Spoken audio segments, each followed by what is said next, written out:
আসসালামু আলাইকুম প্রিয় বন্ধুরা, আজকে আমরা একটি ultrasonogram machine, non functional ultrasonogram machine ব্যবহার উপযোগী করা যায় পুরো প্রক্রিয়াটি দেখব। আর আমরা যারা ইলেকট্রোমেডিক্যাল বা বায়োমেডিক্যাল ডিপার্টমেন্টের স্টুডেন্টরা আছি অথবা বায়োমেডিক্যাল সেক্টরে কেরিয়ার করতে চাই, আমরা অবশ্যই এই চ্যানেলটিকে সাবস্ক্রাইব করে রাখবো এবং ফেসবুক পেজটিকে ফলো করে রাখবো। কারণ প্রতিনিয়ত আমরা এই চ্যানেলটি বা ফেসবুক পেজটিতে মেডিকেল বিভিন্ন ধরনের ইনস্ট্রুমেন্ট সার্ভিস বা রিপেয়ার সম্পর্কিত ভিডিওগুলো ধারাবাহিকভাবে প্রদান করে থাকবো। তো চলুন শুরু করা যাক আজকে আমাদের ভিডিওটি। বন্ধুরা, এটি মূলত জন কেয়ার Q3 মডেলের একটি আলট্রাসোনোগ্রাম মেশিন।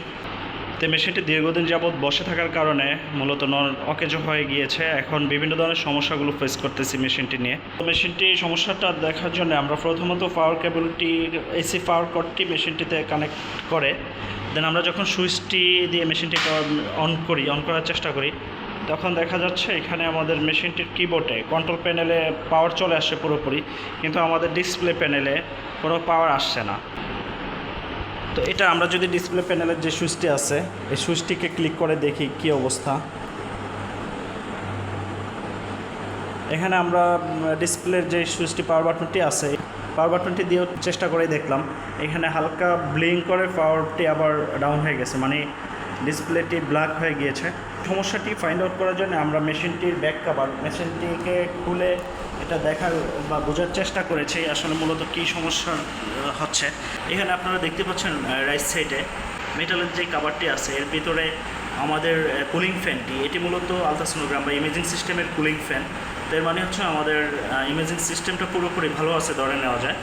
আর এখানে উইন্ডোজ সিস্টেম বা কম্পিউটার সিস্টেমের যেই মাদারবোর্ডটি আছে, মাদারবোর্ডটি তো আপনারা দেখতে পাচ্ছেন যে পাওয়ার চলে আসছে। ইভেন আমাদের যে প্রসেসরের কুলিং ফ্যানটি আসছে, কুলিং ফ্যানটিও ঘুরছে। এরপরেও আমাদের ডিসপ্লে প্যানেল বা ডিসপ্লে না আসার বেসিকলি কয়েকটি কারণই হয়ে থাকে।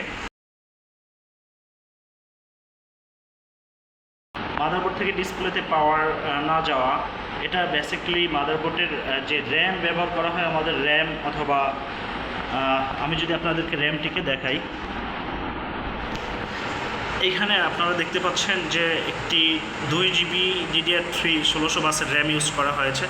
এই র্যামটি অথবা আমাদের যে প্রসেসরটি, কুলিং ফ্যানটি ঘুরছে, বাট এটার ভিতরে যে প্রসেসরটি রয়েছে এই প্রসেসরটিতেও সমস্যা হতে পারে অথবা মাদারবোর্ডের সমস্যা হতে পারে। এই জন্যই মূলত আমরা যতটুকু জানি, আমাদের এক্সপিরিয়েন্সে যতটুকু আমরা বুঝি যে ডিসপ্লেতে মূলত এই জন্যই পাওয়া যাচ্ছে না যে মাদারবোর্ডে যে কোনো ফল্ট রয়েছে, সেটা র্যামেও হতে পারে অথবা প্রসেসরও হতে পারে অথবা মাদারবোর্ডের যে কোনো ভোল্টেজ মিসিং হতে পারে।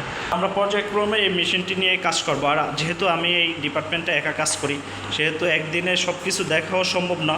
আর আপনাদেরকে ধারাবাহিকভাবে মেশিনটি কীভাবে আমরা সার্ভিস বা রিপেয়ার করলাম ভিডিওগুলো এই চ্যানেলে বা ফেসবুক পেজটিতেই প্রদান করা হবে। আপনারা অবশ্যই এই ভিডিওগুলো বা ধারাবাহিক কাজ শেখার জন্য আমাদের চ্যানেলটি বা ফেসবুক পেজটিকে ফলো করে রাখবেন। তো আজকে এই পর্যন্তই। আসসালামু আলাইকুম রহমতুল্লাহ।